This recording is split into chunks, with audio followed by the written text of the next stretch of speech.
பீகார் மாநிலத்தில் சீமாஞ்சல் விரைவு ரயில் தடம் புரண்டு விபத்து ஏற்பட்டதில் 7 பேர் உயிரிழந்தனர், 20க்கும் அதிகமானவர்கள் காயமடைந்தனர். ஒரு விடியல் எப்போதும் இனிமையானதாக அமைய வேண்டும் என்பதே அனைவரது விருப்பமாகும்.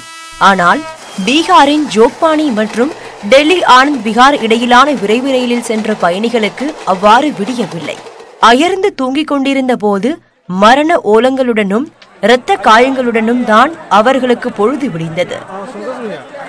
ஆம், அதிகாலை 4 மணி அளவில் பீகார் தலைநகர் பாட்னாவில் இருந்து 30 கிலோமீட்டர் தொலைவில் உள்ள சகதாய் வசர்க் என்னும் இடத்தில் முழு வேகத்தில் சென்ற சீமாஞ்சல் ரயிலின் 11 பெட்டிகள் தடம் புரண்டன.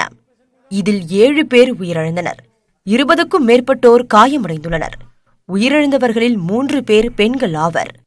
காயமடைந்தவர்கள் பாட்னா, முசாஃபர்பூரில் உள்ள மருத்துவமனைகளில் அனுமதிக்கப்பட்டனர். தகவல் அறிந்து வந்த தேசிய பேரிடர் மீட்புக் குழுவினர் கண்ணாடிகளை உடைத்தும் கம்பிகளை அறுத்தும் பெட்டிகளுக்குள் இருந்த பயணிகளை மீட்டனர். சோன்பூர், பரௌனி பகுதிகளில் இருந்து சிறப்பு மருத்துவர் குழுக்கள் சம்பவ இடத்துக்கு விரைந்தன. ரயில்வே துறை சார்பாக பயணிகளுக்கு உணவு, குடிநீர் வசதிகள் ஏற்பாடு செய்யப்பட்டன. விபத்துக்கு பிரதமர் நரேந்திர மோடி, காங்கிரஸ் தலைவர் ராகுல் காந்தி இரங்கல் தெரிவித்துள்ளனர். ரயில்வே துறை அமைச்சர் பியூஷ் கோயல் உயிரிழந்தோர் குடும்பங்களுக்கு தலா 5 லட்சம் ரூபாய் இழப்பீடு வழங்கப்படும் என்று தனது டுவிட்டர் பக்கத்தில் பதிவிட்டுள்ளார்.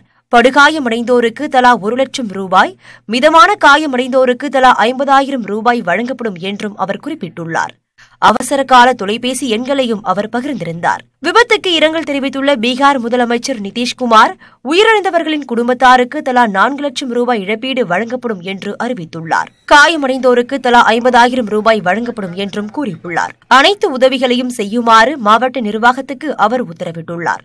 விபத்தை தொடர்ந்து ஜோக்பானி ஆனந்த் விஹார் வழித்தடத்தில் அனைத்து ரயில்களும் ரத்து செய்யப்பட்டன.